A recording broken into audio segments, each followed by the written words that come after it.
Le jour s'est levé sous un ciel pâle et indifférent, baignant le quartier d'une lumière douce et diffuse. L'air semblait suspendu, comme si le temps lui-même hésitait à avancer.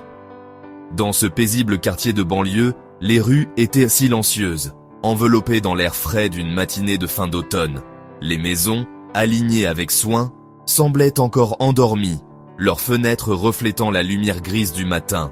Le silence n'était brisé que par le lointain bourdonnement du trafic et le bruissement des feuilles, qui dansaient sur le trottoir au gré d'une brise légère. Parfois, un chien aboyait au loin, rappelant la vie discrète du quartier. Les habitants entamaient tranquillement leur routine dominicale, préparant le café, lisant le journal, se préparant pour la journée. Les odeurs de pain grillé et de café chaud flottaient dans l'air, ajoutant une touche de chaleur à la fraîcheur matinale. Rien dans l'air vif ne laissait présager le chaos à venir. Les passants, emmitouflés dans leurs manteaux, marchèrent d'un pas tranquille, inconscients de ce qui se préparait. Au cœur du quartier se dressait un modeste lieu de culte, son parking se remplissant lentement. La façade simple de l'église se découpait sur le ciel gris, symbole de stabilité pour la communauté. Les gens arrivaient, calmes et sans hâte, prêts pour un service hebdomadaire qui ancrait leur semaine. Certains échangeaient quelques mots à voix basse, d'autres avançaient en silence, absorbés dans leurs pensées. À l'intérieur, des bénévoles accueillaient les arrivants, arrangeant les recueils de cantiques et partageant de chaleureux sourires. L'atmosphère était empreinte de bienveillance, chaque geste renforçant le sentiment d'appartenance. Les enfants s'agitaient sur leurs sièges, leur énergie contrepoint doux à la solennité du lieu. Leurs chuchotements et rires étouffés apportaient une touche de vie à l'austérité de la nef. La scène était celle d'une domesticité sereine, une constante rassurante dans un monde en mutation. Les familles partageaient un moment de calme, savourant la simplicité d'un dimanche matin ordinaire. La prévisibilité même de l'instant était sa force. Un réconfort qui allait bientôt être brisé, sans que personne ne puisse encore l'imaginer. Dans cette tranquillité apparente, le destin s'apprêtait à frapper.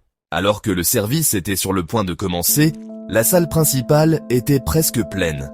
La congrégation était un échantillon représentatif de la communauté. Couples âgés, jeunes familles, adolescents, adultes célibataires. Ils étaient assis ensemble, unis par la foi et un sentiment d'appartenance. La lumière du soleil filtrait à travers les fenêtres, projetant une douce lueur sur l'assemblée. Le murmure des conversations s'est estompé lorsque le premier orateur a souhaité la bienvenue à tous.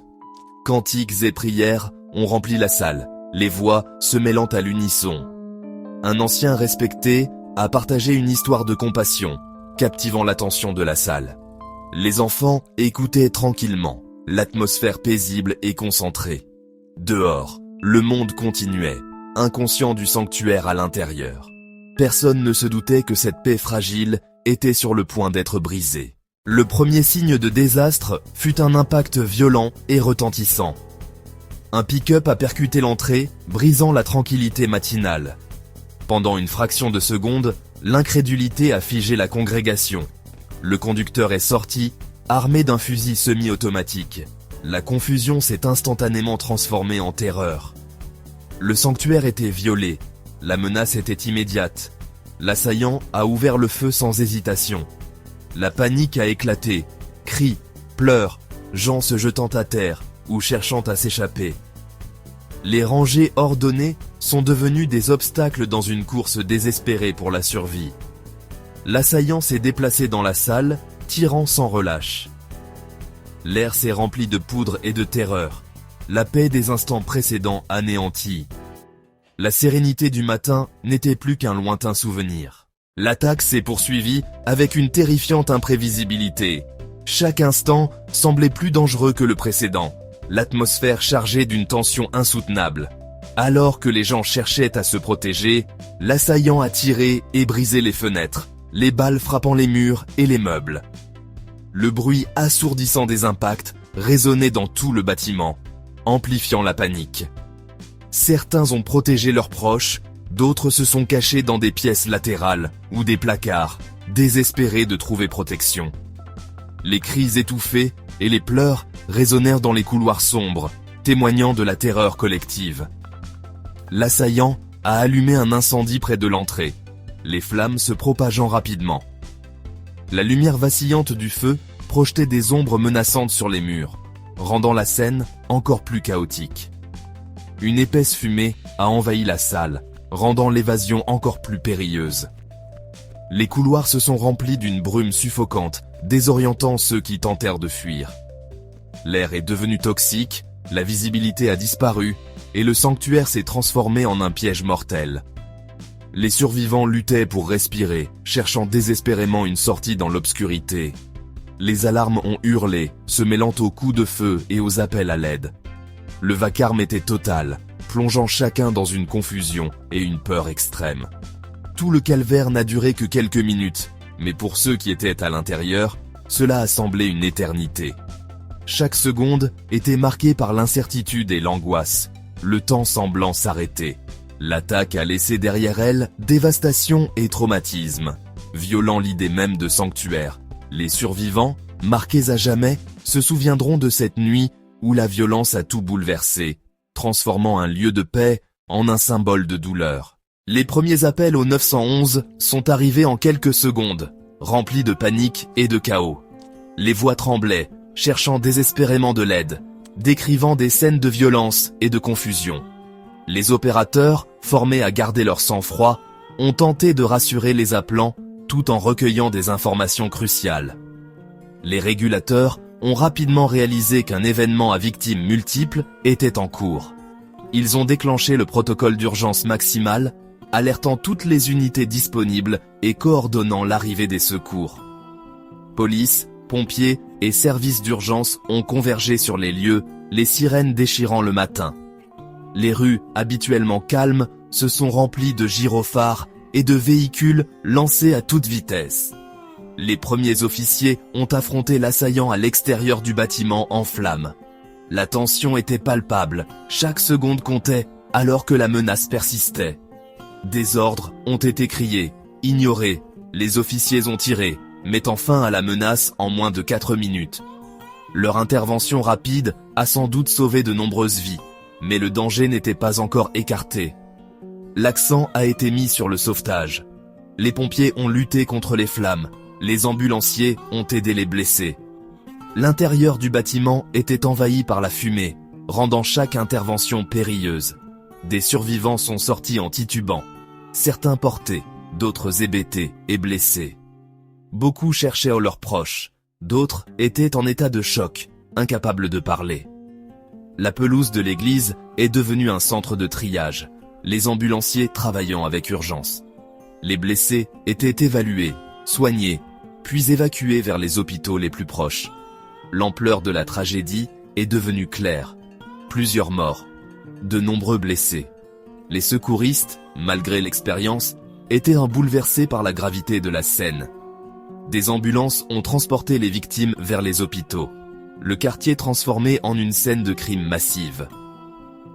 Les rues étaient bouclées, les habitants observant en silence, choqués par l'ampleur de l'événement. Le silence du matin a été remplacé par l'urgence sombre de la réponse d'urgence.